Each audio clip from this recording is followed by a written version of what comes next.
నందు వయసులో ఉన్న యువకుడు. తనకి సొంతంగా ఒక బండి ఉంది. తను ఒకసారి బండి మీద కూరగాయలమ్మితే ఒక్కోసారి సీజనల్ ఫ్రూట్స్ అమ్మేవాడు. ఎండాకాలంలో కీరదోసకాయ, చలికాలంలో వేడివేడి చిలకడ దుంపలు, అలాగే మొక్కజొన్న పొత్తులు. ఒకరోజు నందు తన ఇంటికి బోలెడన్ని మొక్కజొన్న మూటలు తెస్తాడు. బాబూ, ఇంకా వర్షాకాలం మొదలవడానికి చాలా సమయం ఉంది. నువ్వు అప్పుడే ఇన్ని మొక్కజొన్నలు ఎందుకు కొన్నావు? అమ్మా, మరో 2 వారాల్లో వర్షాలు మొదలైపోతాయి. ఇక అప్పుడు మొక్కజొన్న ధర ఆకాశాన్ని అంటుతుంది. నిజంగానా? కిందటి సంవత్సరం కూడా అలాగే జరిగింది కదమ్మా. వర్షాలు మొదలవగానే మొక్కజొన్న ధర రెట్టింపైంది. ఆ కారణంగా లాభం కూడా తగ్గిపోయింది. అందుకని ఈసారి నేను ముందుగానే చౌక ధరకే మొక్కజొన్నను కొనిపెట్టేసుకుంటాను. సరే, కానీ ఇన్ని ఎక్కువ మొక్కజొన్నలు అమ్ముడుపోతాయా? 10-12 సంచులు మొక్కజొన్నలు ఉన్నాయి కదా. అవునమ్మా, వర్షాకాలాన్ని మొదలవనివ్వు. ఆ తర్వాత అందరికీ కాల్చిన మొక్కజొన్నలంటే చాలా నచ్చుతాయి. కిందటి సంవత్సరం జనాలు ఎంతలా మొక్కజొన్నలు కొన్నారు అంటే బజార్లో అసలు మొక్కజొన్నలే దొరకలేదమ్మా. అందుకని ఈసారి నేను ముందుగా కావలసినని కొనేశానమ్మా. మంచి పని చేసావు బాబు. ఈసారి వర్షాకాలంలో తన మొక్కజొన్న వ్యాపారం చాలా బాగా జరుగుతుందని నందు అనుకుంటాడు. సంపాదన కూడా పెరుగుతుంది అని. కీరా దోస. ఇక కీరదోసకాయలు కొనడం తగ్గిపోతుంది. వాతావరణం చల్లగా మారుతూ ఉంటుంది. అందుకని కీరదోసకాయలు ఎవ్వరూ కొనరు. ఇక ఇప్పుడు కొన్ని రోజులంతే. వర్షాలు మొదలయ్యాయి అంటే మొక్కజొన్నలు బాగా అమ్ముడుపోతాయి. నందు వాతావరణం మార్పు కోసం ఎదురు చూస్తుంటాడు. కొన్ని రోజుల తర్వాత వర్షాలు మొదలవుతాయి. అమ్మా చూడు, వర్షాలు మొదలయ్యాయి. వరేవా, ఇప్పుడు నా మొక్కజొన్నలన్నీ అమ్ముడుపోతాయమ్మా.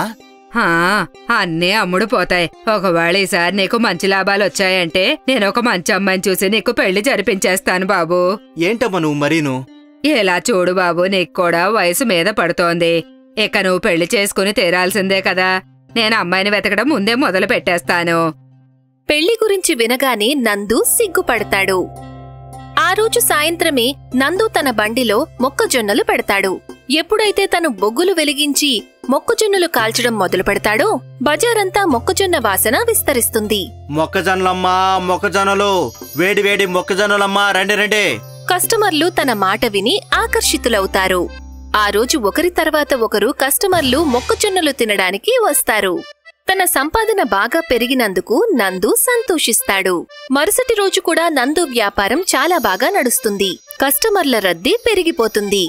నందు బండి దగ్గర అంత రద్దీని చూసి చుట్టుపక్కల వ్యాపారస్తులు కుళ్ళుకుంటారు. ఇదిగో నందు, ఈ మధ్య నువ్వు బాగా సంపాదిస్తున్నావు. ఎందుకు సంపాదించడు చెప్పు? వర్షాకాలం మొదలవగానే తను మొక్కజొన్నలు అమ్మడం మొదలు పెట్టేశాడు కదా. మొక్కజొన్నలు అమ్మితే బాగా లాభాలు వస్తాయని నాకు అనిపిస్తుంది. రేపటి నుండి నేను కూడా మొక్కజొన్నలు అమ్ముతాను. అలాగే నేను కూడా. చుట్టుపక్కల వ్యాపారస్తులు కూడా మొక్కజొన్న వ్యాపారం చెయ్యాలి అని నిర్ణయించుకుంటారు. ఇక మరుసటి రోజే నందు బండి పక్కనే మరో 2 మొక్కజొన్న బళ్లను పెడతారు. కొంతమంది కస్టమర్లు అక్కడికి వెళ్తారు. కొంతమంది నందు బండి దగ్గరికి వస్తే మరికొంతమంది చుట్టుపక్కల బళ్ల దగ్గరికి వెళ్తారు. దానితో నందు చాలా కంగారు పడతాడు. సాయంత్రం వ్యాపారం అయిపోయే సమయానికి నందు పక్క వాళ్లతో ఇలా అంటాడు. అన్నా, నేను ముందు నుంచి ఇక్కడ మొక్కజొన్నలు అమ్ముతూ ఉన్నప్పుడు మీరిద్దరు కూడా అవే ఎందుకు అమ్ముతున్నారన్నా చెప్పండి. ఈ బజార్లో ఒక్కరే మొక్కజొన్నలు అమ్మాలని ఇక్కడెక్కడైనా రాసిపెట్టుందా? అటువంటిదేమీ లేదన్నా. కానీ ఒకవేళ మనందరం ఒకే వస్తువును అమ్ముతూ ఉన్నామంటే ఎవరికి ఎటువంటి లాభం ఉండదు కదా అన్నా. మాకైతే బాగానే లాభాలు వస్తున్నాయి. నీ సంగతి నువ్వు చూసుకో. ఒక్కడవే లాభాలు పొందాలనుకుంటున్నావేంటి? ఒకవేళ అదే నిజమైతే మేమిద్దరం అమ్మలేనిదేదైనా నువ్వు అమ్ముకోవడం మంచిది. ఏమంటావ్? మిగతా వ్యాపారస్తుల మాట విని నందు చింతించడం మొదలు పెడతాడు. తను వాళ్లని ఒప్పించగలడని అనుకుంటాడు. ఇంకెక్కడికైనా వెళ్లి మొక్కజొన్నలమ్మడానికి. కాని వాళ్ళిద్దరూ ఒప్పుకోలేదు. ఇవాళ నందు ఇంటికి దిగులుగా వస్తాడు. రాగానే అన్ని విషయాలు వాళ్లమ్మతో చెప్తాడు. వాళ్ళిద్దరూ నన్ను చూసి కుళ్ళుకుంటున్నారమ్మా. కొన్ని రోజులుగా నా మొక్కజొన్న వ్యాపారం చాలా బాగా నడుస్తుంది కదా. అది వాళ్ళకి అస్సలు నచ్చడం లేదమ్మా. ఇవాళ రోజు అయ్యే వ్యాపారంలో 3వ వంతు అయ్యిందమ్మా. ఏం పర్వాలేదు, నువ్వేమీ కంగారు పడకు. ఏదో ఒకటైతే జరుగుతుందిలే. కుళ్ళుకునేవాళ్ళని కుళ్ళుకోనేవు బాబు.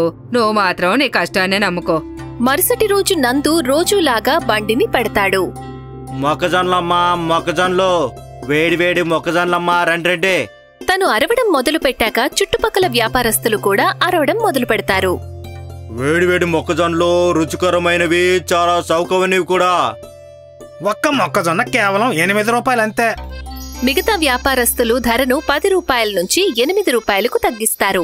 ధరను చూసి కస్టమర్లందరూ వాళ్ల దగ్గరికే వెళ్లి కొనుక్కుంటారు. 8 రూపాయలకి రుచికరమైన మొక్కజొన్న.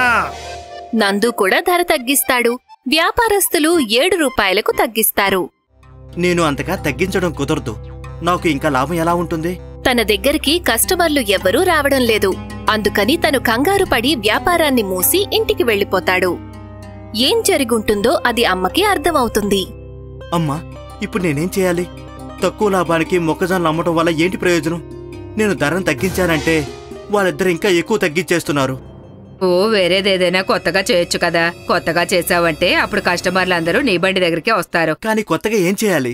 మా చిన్నప్పుడు మేము బొగ్గుల మీద మొక్కజొన్నల్ని కాల్చేవాళ్ళం కాదు, ఇసుక మీద పెట్టి కాల్చేవాళ్ళం. అటువంటి మొక్కజొన్నలు ఇప్పుడు ఎక్కడా దొరకట్లేదు. ఇసుక మొక్కజొన్నలా? హా, ఆ రుచే వేరుగా ఉంటుంది బాబూ. ఒకసారి నువ్వు ప్రయత్నం చేసి చూడు. మరుసటి రోజు నందు తన బండిని పెడతాడు.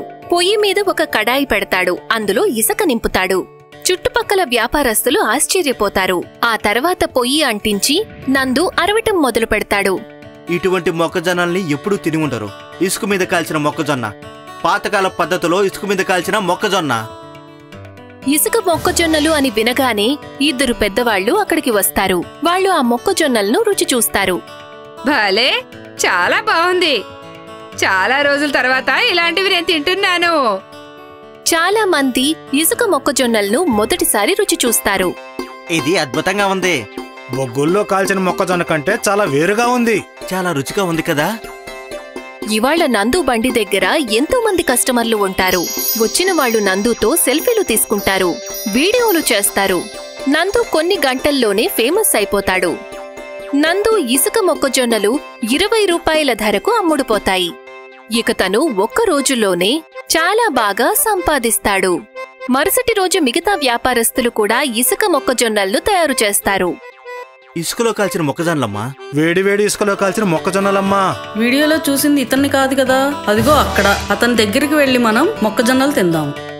నందు రాత్రికి రాత్రే ఫేమస్ అయిపోతాడు. అందరికీ నందు ఇసుక మొక్కజొన్నలే నచ్చుతాయి. నందు బండి దగ్గర కస్టమర్లుంటారు. మిగతా బళ్ళు ఖాళీగా ఉంటాయి. కొన్ని రోజుల తర్వాత ఏమాత్రం బిజినెస్ లేకపోవడం వల్ల వ్యాపారస్తులు బండిని మూసేస్తారు. నందు ఇసుక మొక్కజొన్నలు మాత్రం దడదడా అమ్ముడుపోతాయి. అలాగే నందు లాభాలు కూడా విపరీతంగా పెరుగుతాయి. కష్టం వచ్చినప్పుడు అందరూ పారిపోవాలనుకుంటారు. కానీ నందు మాత్రం కొత్తగా ప్రయత్నించాడు. మొత్తానికి తన కొత్త ఐడియా బాగా పనిచేసింది. తన ఇసుక మొక్కజొన్నల ఐడియా వల్ల తను ఫేమస్ ఇంకా ధనవంతుడయ్యాడు.